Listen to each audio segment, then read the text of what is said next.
Hello, everybody, and welcome to Video Game Therapy. This is the 52nd episode. It has officially been an entire year of Video Game Therapy. And in that spirit of things, I thought it would be fun to talk about reflection. I still think that my first Video Game Therapy is the best one when I discuss trying to balance work, hobby, and play. Not so sure what made it great. I think that was the first unsuspecting Video Game Therapy. Over time, it became a bit more commentary style. But just got back from kickboxing. I showered and I was like, you know what? I think it's time to record this week's Video Game Therapy. So let's talk about reflection. I've never been someone who... I wouldn't consider myself someone who journals. I do journal, but it's not consistent. And, you know, everyone can have their own threshold for things. But to me, that doesn't really mean I journal. I don't do it every morning or whatever. I really want to, or at least I should, but I don't want to enough, I suppose. But it's very important. I started this journal that is now about 160 pages long, my freshman year of college, because I was feeling really lonely after welcome week. And I go back to it. You know, sometimes there's like 3 or 4 month hiatuses, but I go back to it and I read my thoughts on things because my core aspect of it is human memories are fallible, and they change. But the focus that I want to do today for reflection is starting. So it's not really an exercise of sorts. I'll probably be focusing on myself in just a moment. But if you want to think of something as I say things, if I remember to say them in order or whatever, to do this with me, or, you know, on your own, obviously, but, you know, follow the prompt, so to speak. But the focus is starting things. So I guess what's something you've started and that you really wanted to start and you finally like actually started, and that's, you've made a lot of progress on. So the reason why I want to go here, and I made a Video Game Therapy relatively early on in the series, almost a year ago. That means it's wild. I made a Video Game Therapy about time travel, and the example, I'm pretty sure I used the example of me losing weight again. But the whole idea of this mental time travel thing is to take a moment in the present moment and say, all right, I am currently in yesterday's tomorrow. I am currently in the past of my future. So if I can strongly envision future me thinking, oh, I want to, you know, lose weight, right? Then I can travel back to now and get started. And so in the future, I've quote unquote lost weight. Just probably last week, I was heading to meet up with some friends and I was sitting there on the subway and I was like, this is what I envisioned. In the fall of 2019, I decided to lose a bunch of weight, and a part of this quote unquote, oh, there's a tornado, mental time travel was, you know, think back in time and tell yourself, I want to lose weight. And then, you know, it's hard to explain. But the key thing is that all you have to do is start, and progress will happen when you don't quite expect it. So on a really concrete example, is this Video Game Therapy thing. If you go back to the first one, technically there's a 0th one, where I played Minecraft and talked about some stuff, and people were like, oh, this is like fascinating to hear. And I was like, yeah, I enjoyed it, so I'll make more. You know, the series didn't really catch on, obviously, but starting it is like episode 1. I remember, or at least I think I remember, when I started making the thumbnails, I did 01. And I was like, you know what? I want to get to 100 episodes. So I did 001. So on these thumbnails, you know, this one, for example, it'll say 052 as opposed to just 52. Will I be doing this in 4 years? I have no idea. But I knew that I at least wanted to get to the triple digits. And now I'm at a year. And so if I do this little mental time travel thing, I go back to that moment when I first started, it's like, boom, I have traveled to now, and there you go. I've been doing VGT for a year. Because you cannot change the future, the past, sorry. You can't go back in time. I don't believe that time travel exists or will ever exist on a, you know, how they talk about in sci-fi shows. From a philosophical point of view, I just don't think it'll happen. Nothing physical. Just philosophically, I don't think you can go back in time. So there's this mental time travel thing that I like to do, and it's all about focusing on, you know, the best time to start is now, right? There's that quote. It's like the best time to start is now, or the best time to start was yesterday. The second best time is now. That's unfortunate. And so, you know, now is the past of future you. So you can consider yourself to have come back from the future, and be like, all right, I'm gonna start this now. And so sometimes for choices, like when I was doing a really strict keto diet, it would be like, okay, do I want this future me thing, or do I want this bagel? And I talked about this in 4 or 5 VGTs ago, but yeah. So I guess just think about something you've started and look at how far you've come. I'm not sure if this applies to anybody watching this, but like I made a bunch of videos on how to type fast, and a bunch of people took my advice and made comments on the video saying my speed is currently this, and a few people really updated it, and I should go check on those because I wrote down their usernames. And on the Discord, a bunch of people shared in the typing channel, and it's super cool.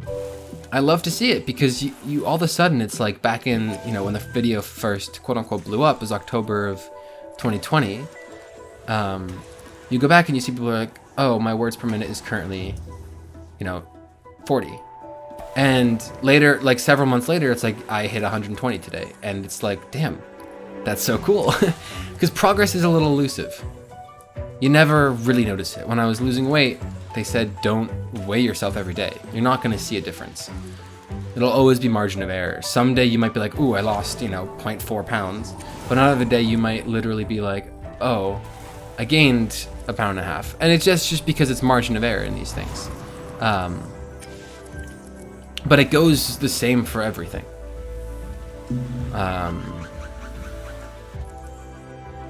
But typing, right? You're like, oh, I'm stuck at 40.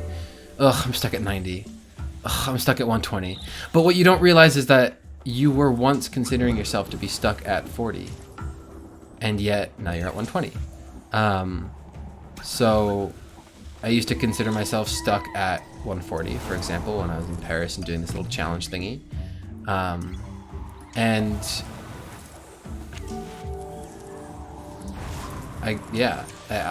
I'm at like 116, almost peaking at 170, and I still think I'm stuck, but I might look back and be like, oh, you know, I've come pretty far.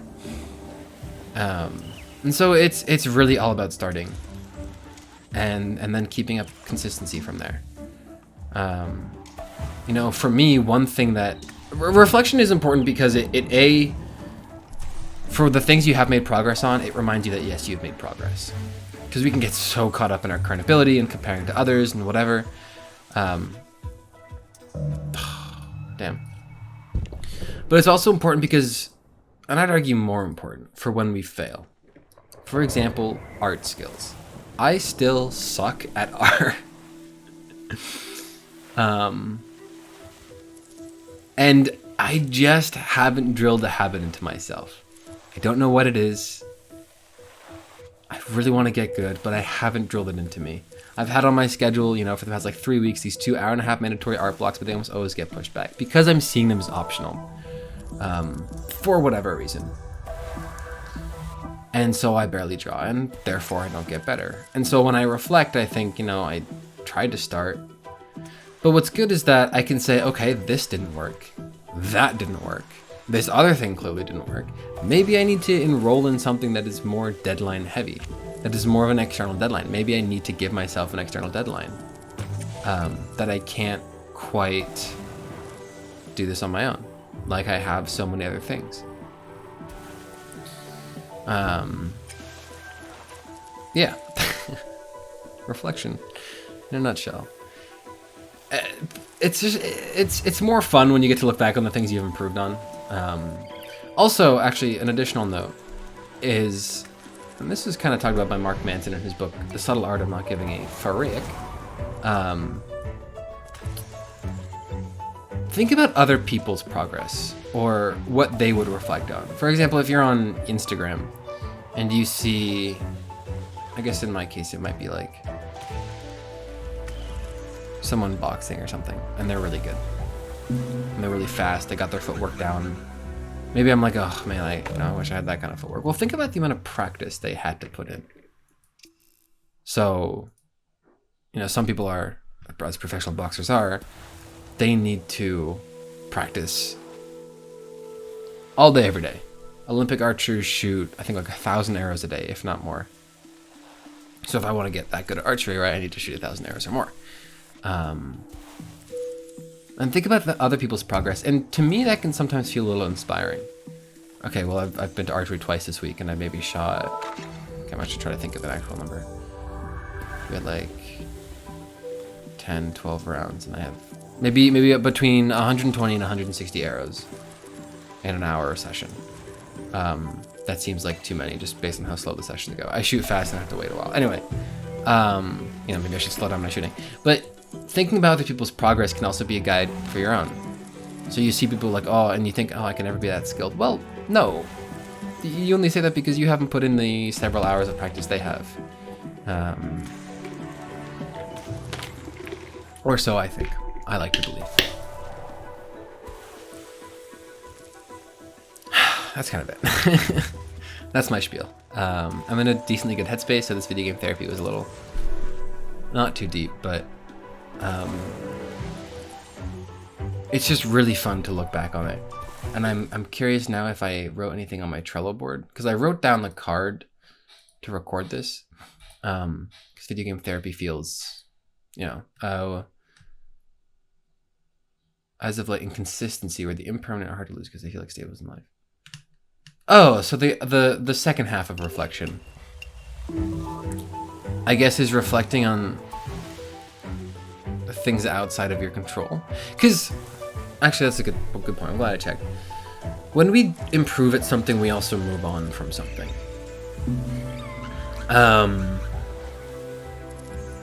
I would say I distanced myself from a lot of my high school friends. Well, actually, I'm in touch with like 2 bigger groups.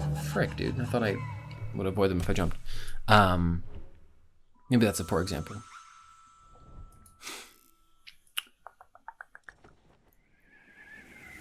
Programming. This is a fantastic example. Anyone from Oink will have heard this before. When I first started programming, it was Minecraft mods and plugins. Had so much fun doing that. But eventually I progressed. Plugins went from having one big class to multiple classes, understanding how object-oriented programming worked, and I started doing other things. I took CS classes, and I started experimenting with web design and development, and now I'm, working on a web app. Taking a pause from that to work on a blog page that should be done by next week. Anyway, but it's been great to progress, because sometimes I'll be like, God dang, I don't know anything about how to use MongoDB, and it's like, you're not supposed to. When you first started making Minecraft plugins, you didn't know anything about Java. And I go back and look at my old plugins sometimes. I'm like, all right, yeah, this is true. This is horrible code. And so, I feel a little better about it. But the problem with that is that I kind of had to let go of making Minecraft plugins, or at least making them as consistently as I did. Because I'm not sure if I grew out of them, but my interest simply grew in a different direction. Just like art, it's very hard. Even though I want to build my thing, it's very hard. Not hard. I just don't want to sit down and do it sometimes. There's always something of a higher priority so to speak. Because it is the middle of July, and I did say it would be out in July.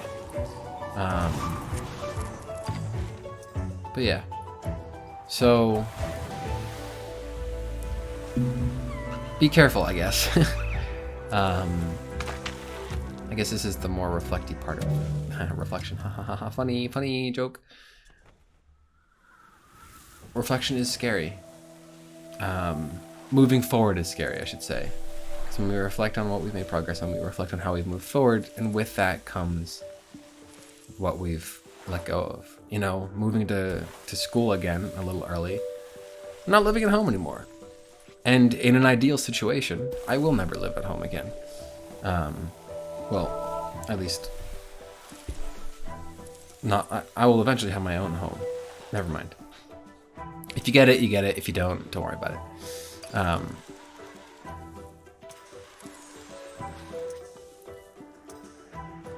My cat is 17. I've probably said this in the past, but once I just had like this weird moment where I was like, huh.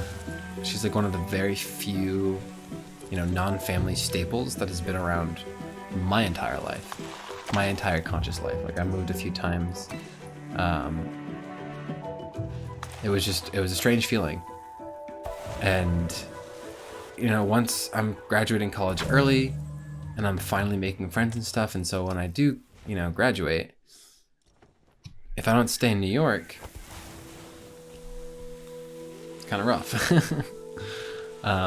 College is much better with friends. Really see if you can get yourself out there, whether you're in college or not. I was not looking at the screen, eyes closed. But yeah, you got to be mindful of what you're moving on from, because when we recognize, I'm not sure if this is my opinion or what I believe, but I have a very important distinction between the two, but it's not important. When we recognize the things that we're moving on from, we gain a little more appreciation for them. So, I really got to dig into looking for jobs soon. I really got to dig into that. And it's making me more appreciative of having classes, being around classmates, having this environment where right away you can connect with someone. You have, in a class, you immediately have something in common. Why are you taking this class? That's just a very basic example, but you get the point.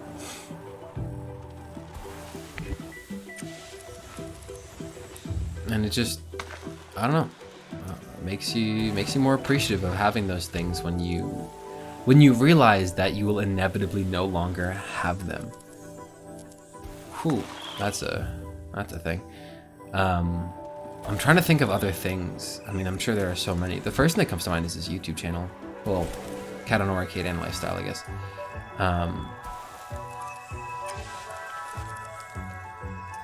Cowdino Arcade I've tried to let go of before, but I just can't. I could see myself doing this for the rest of my life, whether it takes off or not. It's just, yeah, it's a weird staple of my life. But lifestyle videos, I feel like the most recent time I was thinking about this with the other day, time before that was a few months ago. It's like, oh yeah, when I get a job and stuff, I can't do 5 different main projects where I have like an hour and a half on each of those each day. It's just not how it works. I'm gonna have to be pouring 8 hours a day at least into a job. So, I might have to literally say, I can't make lifestyle videos anymore. That time might genuinely come. Which sucks. I mean, right now I think, dang, I really have fun with those videos. Maybe it'll take off someday, I'm not sure. If I go to grad school, maybe I can continue them up.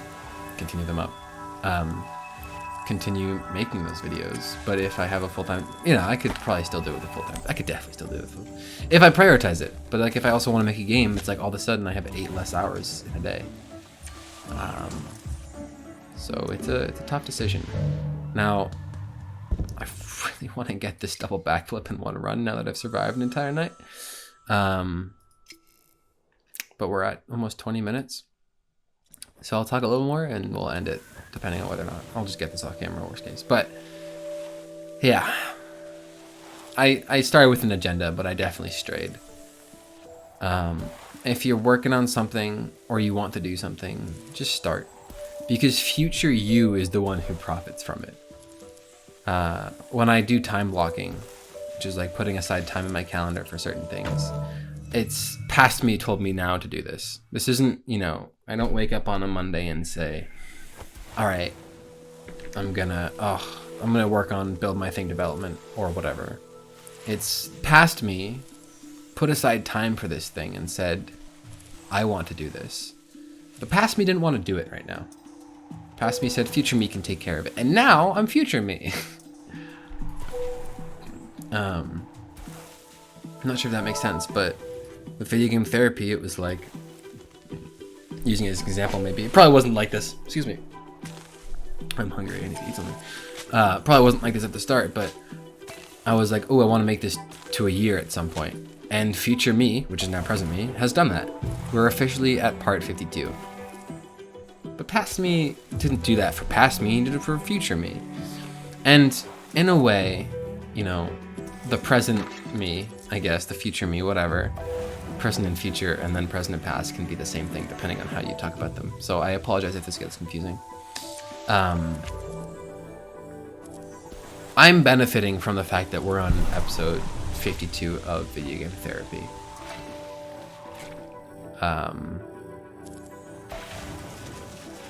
Past me benefits from, you know, episode 26 benefits from, hey, I'm halfway there. And the rest of me benefits from the progress, and episode 51 me benefits by saying, oh my god, I've got one more to go. I'm so close, I'm 1 week away. You know, I still think my first Video Game Therapy was the best, sure. But the progress I've made along the way has been absolutely worth it. And I've enjoyed that progress quite a bit. So, yeah. I'm so tense about this backflip. Don't even.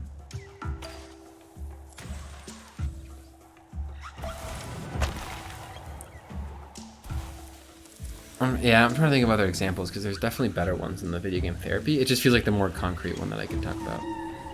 Oh, here we go, boys. Let's frickin' go. Alright, we've done it. And that is it for reflection. But yeah, you know, when I work out, I've come to enjoy it. But at the start, it was like, when I woke up at 6:30 in the morning to make sure I was out of the house by 6:45 to get to boxing at 7, it wasn't because I was like, all right, let's go to boxing today. That's not what got me out of bed. What got me out of bed was I said I was going to do this. And I need to do this in order to hit this goal. Right? To be in this position in case something happens. That was, you know, it was out of the benefit of future me thinking, God damn, I wish I went to boxing that day. And I did it. I showed up, quote, religiously, end quote. Sort of the best things ever. Someone, when the coach for the classes I went to, or the trainer, noticed that I'd like gone so consistent. The good moments are had, but past you never benefits from them. It's always going to be future you. I really didn't notice my weight loss progress until the day the trainer was like, you lost some weight, man? I went back and I was like, damn, I'm like 20 pounds down. It's nuts. Progress is nuts. But without reflection, it doesn't exist. So reflect on things. Be grateful, whatever it might be. Keep what works and throw away what doesn't. I'm going to end it off here. So thank you so much for watching. And or listening. If you've been around the whole year, I know a few people have watched the first one. If you're here now, I'll see you next year, I hope, because I'm gonna keep doing these video game therapies. There have come weeks when I think I'm not gonna do video game therapy this week. There are 2 weeks that I can clearly think of, and then I'm like, shut up.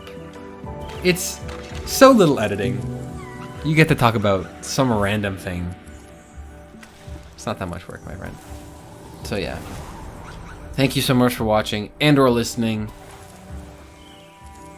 I do appreciate you. But yeah, don't forget to stay awesome. And as always, wait, no, have a good one. And as always, don't forget to stay awesome. See you next week.